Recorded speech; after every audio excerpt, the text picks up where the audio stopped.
It was a picturesque day in Italy when I stumbled upon the towering mansion, its presence looming ominously against the backdrop of the serene countryside.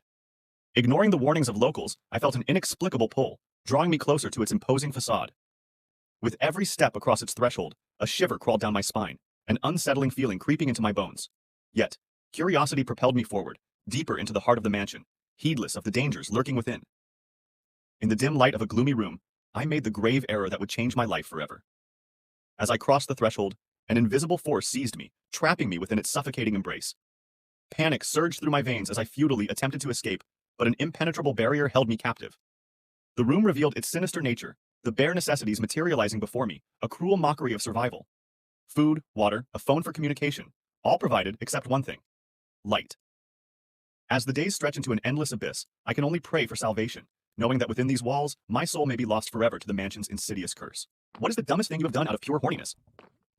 Back in my sophomore year of college, I was head over heels for this girl named Lisa. She was gorgeous, funny, and way out of my league, but we had a few flirty interactions that made me think I had a shot. One night, after a party and more drinks than I should have had, Lisa and I were texting. Things got pretty steamy, and she hinted that she was in the mood and alone in her dorm. In my drunken state, I thought it would be incredibly sexy to surprise her. But instead of just walking to her dorm, I got it into my head to show up wearing nothing but a trench coat and a smile. Yes, the classic and very cliched naked under the coat routine. So I stripped down, put on the trench coat, and made my way to her dorm, feeling like the ultimate seducer. I decided to climb up to her window, which luckily was on the first floor. I clumsily hoisted myself up and tapped on her window. Lisa opened it, and her eyes went wide. Then she started laughing, hysterically. I was confused until I heard the unmistakable sound of a camera shutter. Turns out she had been hanging out with a few friends in her room, and they were all now getting an eyeful of me. Mortified, I fumbled to close my coat, lost my grip, and fell out of the window right on my back. My coat flew open, and I was sprawled on the ground, naked for all to see. The story spread like wildfire across campus. For the rest of the semester, I was known as Streaker Boy, and I became a college legend. Subscribe for part 2. Aida for refusing to support my family. Financially? 5 years ago, I found myself thrust into the harsh realities of adulthood when my family kicked me out of the house at 18. With nothing but determination and a knack for fixing things, I took up a job as a mechanic, working tirelessly to make ends meet, while my younger siblings received new cars upon turning 18. Fast forward to my 21st birthday, and I decided to try my luck by starting my own custom car company. The road was rough at first, filled with countless setbacks and sleepless nights, but my perseverance paid off. Today, my net worth stands at a staggering $87.9 million, a testament to the blood, sweat, and tears I poured into building my empire. However, just when I thought I had left the ghosts of my past behind, my family came knocking at my door.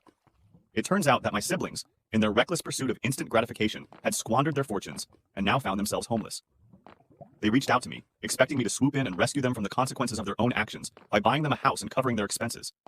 But instead of extending a helping hand, I chose to turn my back on them, abandoning them in their hour of need, much like they had done to me all those years ago. Am I the bad guy for ditching them like they did to me? Tifu by burning down the neighborhood at a BBQ. Determined to host the best BBQ ever, I invited the entire neighborhood over for a grilling extravaganza. Everything was going smoothly until I decided to show off by adding extra lighter fluid to the grill. In an instant, the grill erupted into a towering inferno.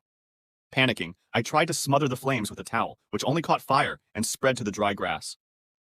The fire quickly moved to my neighbor's yard. Despite everyone's frantic efforts with hoses and buckets, the flames spread too fast, leaping from yard to yard. Within minutes, several houses were ablaze. The fire department arrived and eventually brought the fire under control, but not before significant damage was done. The neighborhood and my reputation were in ashes.